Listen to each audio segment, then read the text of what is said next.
কলকাতার কাছে একটা ছোট্ট শহরে অমিত নামে একজন কলেজ ছাত্র থাকত।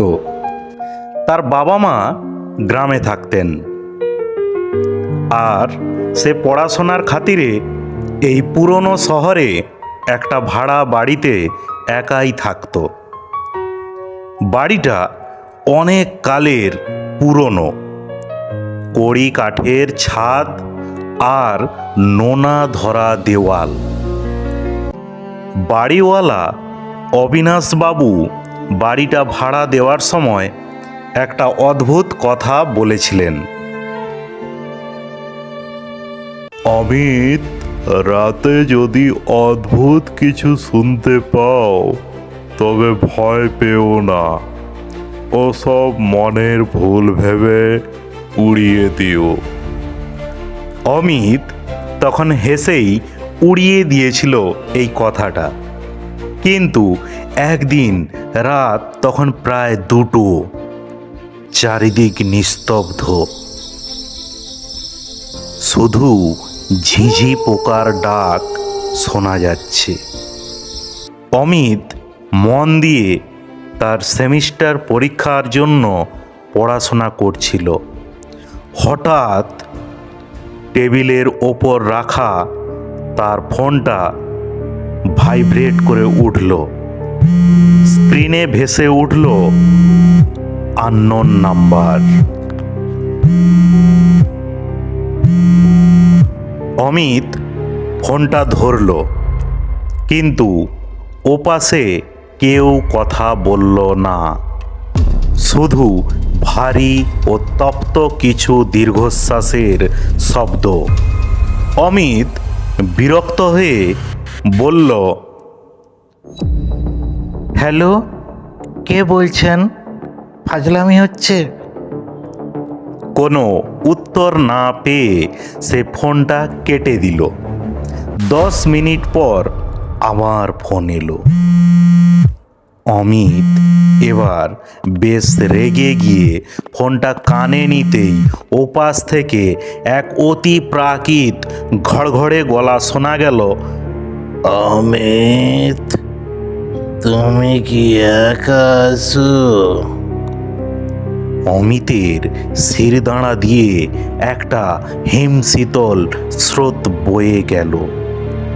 সে কাঁপা গলায় বলল, আপনি আমার নাম জানলেন কি করে? কে আপনি? ওপাশ থেকে কয়েক সেকেন্ডের নীরবতা। তারপর সেই চেনা কণ্ঠস্বর আরও কাছে মনে হলো, যেন কেউ তার কানের কাছে মুখ এনে ফিসফিস করে বলছে, আমি তোমার ঘরেই আছি। অমিত পাগলের মতো ঘরের চারদিকে তাকালো, কেউ নেই। কিন্তু ঠিক সেই মুহূর্তে তার বন্ধ থাকা ঘরের দরজাটা পড়াত করে একটু খুলে গেল। বাইরে কোনো হাওয়া নেই, অথচ দরজাটা ধীরে ধীরে নড়ছে। অমিত আতঙ্কে ফোনটা বিছানায় ছুঁড়ে ফেলে দিল। ঠিক তখনই তার ফোনে একটা মেসেজের শব্দ হলো।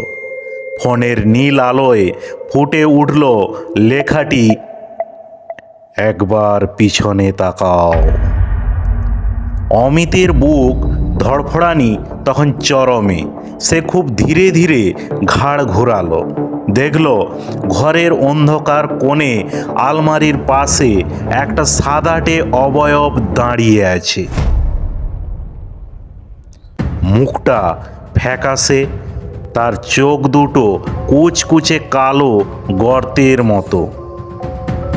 সেই বিভীষিকায় মুখটা অমিতের দিকে তাকিয়ে কুড়ো হাসি হাসছিল।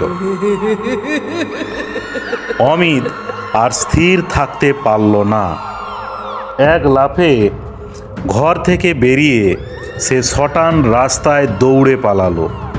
সারা রাত সে এক বন্ধুর মেসে কাটিয়ে পরের দিন সকালে অবিনাশবাবুর কাছে গেল। বাড়িওয়ালা সব শুনে দীর্ঘশ্বাস ফেলে বললেন, কয়েক বছর আগে নীলাভ নামে এক ছাত্র এই ঘরেই থাকতো। সেও খুব মেধাবী ছিল। একদিন রাতে সেও একটা অজানা ফোন কল পায়। তারপর থেকে সে অদ্ভুত আচরণ শুরু করে। সে বলতো ফোনে কে যেন তাকে সব সময় তার কথা বলছে। শেষ পর্যন্ত ওই ঘরেই তাকে মৃত অবস্থায় পাওয়া যায়। পুলিশ বলেছিল আত্মহত্যা, কিন্তু আমি জানি ওটা আত্মহত্যা নয়, ওটা অন্য কিছু ছিল। অমিত বুঝতে পারল সেই অতৃপ্ত আত্মা আজও ওই ঘরের কোণে তার পরের শিকারের জন্য অপেক্ষা করছে।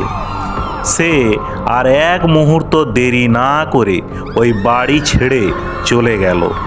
কিন্তু আজও মাঝরাতে অজানা নম্বর থেকে ফোন এলে অমিতের হাত থরথর করে কাঁপে। সে এখন বুঝেছে কিছু কিছু কল রিসিভ না করাই মঙ্গলের। এই গল্পটি থেকে শিক্ষা পাওয়া যায়, জীবন তোমাকে অনেক সময় অন্ধকারে ঠেলে দেবে, ভয় দেখাবে, কিন্তু মনে রেখো অন্ধকারকে ভয় পেয়ে পালানো সমাধান নয়। নিজের ভেতরে সাহসের আলো জ্বালো, তবেই তুমি জয়ী হবে। ভয়কে জয় করাই হলো শ্রেষ্ঠ জয়। ভালো থাকবে আমার প্রিয় বন্ধুরা। ভিডিওটা কেমন লাগলো জানাবে, আর সাবস্ক্রাইব করে দেবে, ভালো লাগলে শেয়ার করে দেবে।